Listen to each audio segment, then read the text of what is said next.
अच्छा थोड़ा सा थंबनेल ले लेते हैं। गाय है जी, गाय गाय आ है जी, गाय गाय है जी, गाय।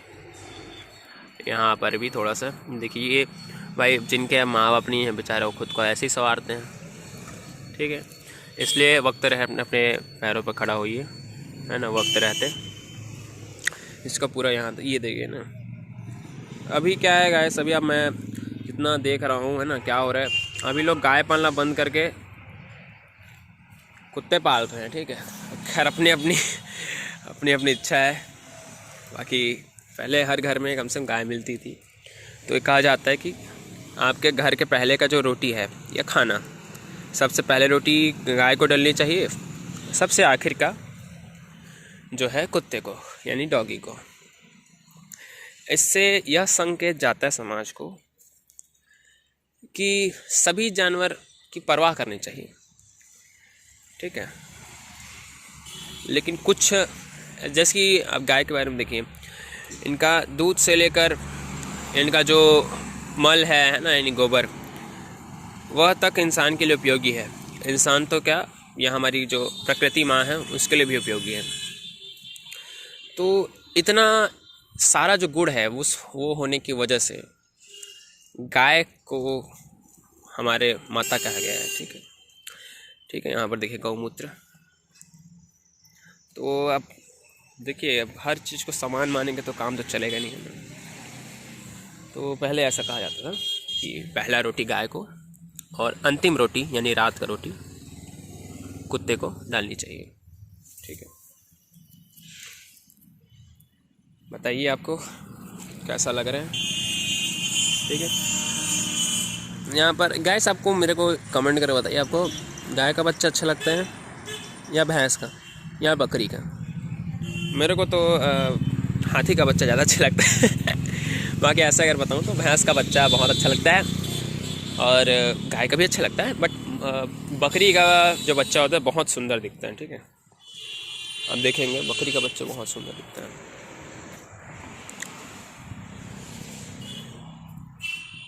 ये देखिए ना, तो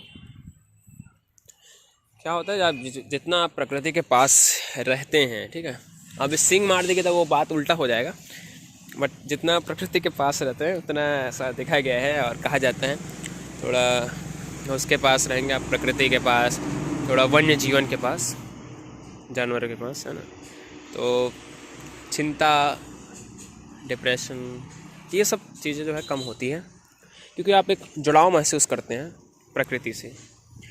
तो प्रकृति से जुड़ाव महसूस करते हैं तो आपको लगता है कि हाँ भाई कोई है मेरी देखभाल करने के लिए,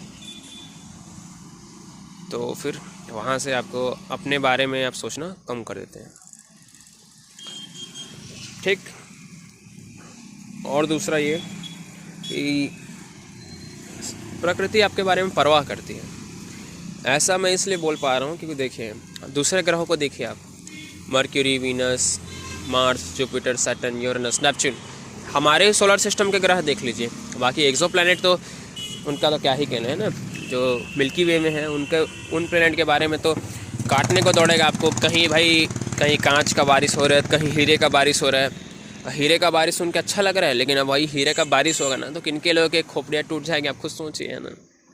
जहाँ हीरे का बारिश लोग जाना चाहते हैं वहाँ पीने के लिए पानी नहीं होगा तो हीरे का क्या करें, कौड़िया को बाहर नहीं बिकेगी, ठीक।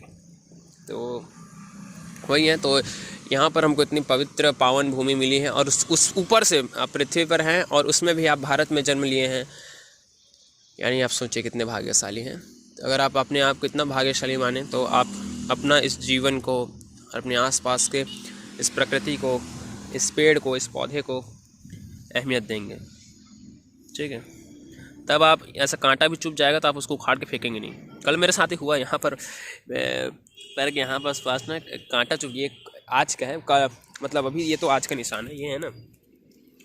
कल एक तो कांटा चुभ के निकल गया था, कल एक ब्लॉग शूट कर रहे थे, तो है ना भैंस था उसको शूट करने थोड़ा गया था, तो वैसा टाइप से। तो ना एक कहा जाता है एक और चीज़ कि अगर आप फूल को पसंद करते हैं, यानी कि if you like the flower, तो आप उसे तोड़ देंगे ठीक है। लेकिन अगर आप उस फूल से प्यार करते हैं तो आप क्या करेंगे, आप उस फूल को रोज़ पानी डालेंगे। इसलिए कहते हैं किसी को पसंद मत करिए, किसी से प्यार कीजिए। अब ये किसी में इंसान भी हो सकता है, लेकिन मोस्ट ऑफनली इंसान तो भाई जान रहे धोखा देते हैं ठीक है। तो प्रकृति जो ऐसी चीज़ है जो आपको धोखा नहीं देगी, आपके अस्तित्व को वही बनाई है, यानी प्रकृति माँ के समान है, मोस्ट ऑफनली माँ ही है, ठीक। तो अब देखिए कभी जो सूर्य देव हैं, सूर्य कहाँ गए, हाँ वहाँ दिख रहे, आपको शायद दिख रहे होंगे, हाँ दिख रहे हैं, है ना। ये कभी नहीं बोलेंगे कि भाई मैं थक गया हूँ रोज़ रोज़, अब मेरा तुम्हारा केयर नहीं करूँगा, ऐसा नहीं बोलेंगे, ठीक। तो देखिए खैर आज प्रवचन थोड़ा ज़्यादा हो गया ठीक है, मेरी बात किसी भी बात का आपको बुरा लगा होगा तो उसके लिए माफ़ी चाहता हूँ मैं, ठीक है। बाकी थोड़ा गहराई से सोचिए, ठीक। ये जो देखिए यहाँ पर ये जो बबूल का पेड़ है, इसमें कांटे आपको दिखाई दे ही रहे होंगे, ठीक है। अगर मैं यहाँ पर ऐसे करके ऐसे मुट्ठी बंद करूँ, ठीक है, चुभ जाएगा मेरे कांटे, ठीक। लेकिन सोचिए यही जो कांटा हम लोगों के लिए अच्छी बात नहीं है, वहाँ पर आप देखिए ये जो गाय है, ये गौ माता है, वहीं इस जो कांटा भरा जो बबूल का पेड़ है उसको खा रही है। तो प्रकृति में जो चीज़ें बनाई गई हैं वो एक के लिए उपयोगी है, एक के लिए, वैसे जो ज़्यादातर चीज़ें उपयोगी है, बट 1-8% की बात करें तो सब चीज़ें सभी के लिए नहीं है, ठीक है। आप देखिए कितने चाव से खा रही हैं, बट इनको नहीं गड़ रहा है ना। वैसे जिराफ होता है, आप जिराफ को भी देखेंगे, है ना, जिराफ को भी कहाँ गड़ता है। तो यही है, अच्छे से रहिए, खुशहाल रहिए और अपने जीवन को कुछ सार्थक काम में लगाइए। सार्थक काम कुछ भी हो सकता है जिसमें दूसरों का गलत या अनहित ना हो, है ना, और आपका भी थोड़ा अच्छा हो। अपने हमेशा कुछ भी करने से पहले अपने माँ बाप के बारे में सोचिए कि आपकी वजह से उनका नाम ना खराब हो, और हमेशा उनका नाम बढ़ाने के लिए, देश का नाम बढ़ाने के लिए काम करते रहिए।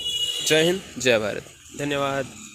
इनको अकेला छोड़ लेते हैं, और जाने का मन नहीं लग रहा, थोड़ा अच्छा लग रहा है। देखिए आई थिंक 5-6 मिनट से यहाँ हूँ मैं, ठीक है। तो अब ये भी देख के भाग नहीं रहे हैं, पता नहीं क्यों, बट ना इन लोग भी आराम से हैं, जबकि वॉइस ओवर नहीं कर रहा हूँ मैं, जस्ट डायरेक्ट यही बोल रहा हूँ मैं।